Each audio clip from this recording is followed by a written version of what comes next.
Africa Television. Mimi ni Kisa Daniel Gwatalile. Hujachelewa, tuendelea na habari za kitaifa.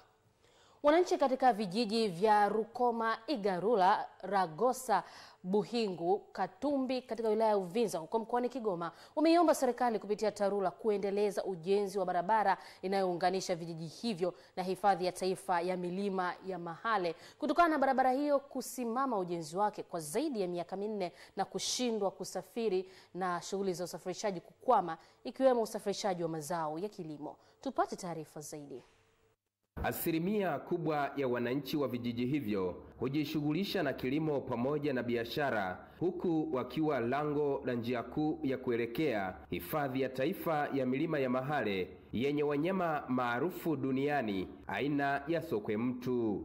Mbele ya mkuu wa mkoa wa Kigoma Balozi Simon Siro, wananchi wameomba hatua zichukuliwe kuendeleza ujenzi wa barabara hiyo ili kusaidia kuinua uchumi wao na kukuza pato la taifa kwa kuvutia watalii wengi kusafiri kwa njia ya barabara. Kwa hiyo gari zinazokuwa zimetoka upande wa pili zinalazimika kusimama na gari zinazokuwa zimetoka upande mwingine tena zinalazimika kusimama mpaka pale ambapo labda wananchi wanaweza wakafanya utaratibu wa kuondoa yale maji kwanza.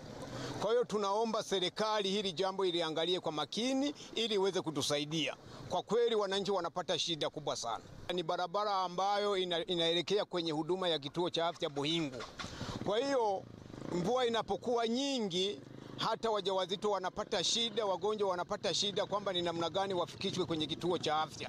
Asilimia kubwa wazazi wakati wa masika kutegemeana na kalvati, yani miundombinu ya barabara, kwa sababu ni michafu, wazazi huwa wanashindwa kufika kituo cha afya kwa muda mwafaka. Cha pili, kutegemeana na barabara yetu hii, usafiri wa magari au pikipiki huwa inakuwa changamoto wakati wa masika. Tope nyingi, maji yanapita njia isiyo kwa sahihi kutegemeana na kalvati ambazo haziko vizuri. Hapa wakati wa masika maji yanatuama, inapelekea gari kuto kufika mahali hapa, zinaishia huko, hazipiti hapa.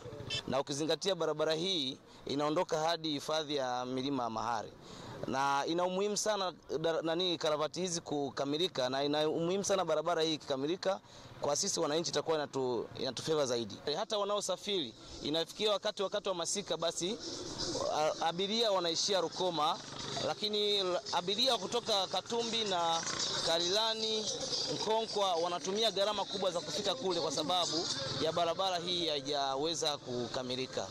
Mkuu wa mkoa wa Kigoma Balozi Simon Siro ameagiza TARURA kuchukua hatua za kukamilisha ujenzi wa barabara hiyo na kufanikisha mahitaji ya wananchi ya kusafiri na kusafirisha mazao yao kwa wakati ili kuchochea maendeleo. Kwa ni wajibu wao TARURA kutengeneza hii barabara vizuri. Kwa nitawaita nijue changamoto ni nini, ni budget ni nini, lakini lazima ipitike, lazima barabara ipitike. Maana kama barabara haipo, huwezi kupeleka mazao yako popote, huwezi kusafiri, na usafiri bei itakuwa kubwa.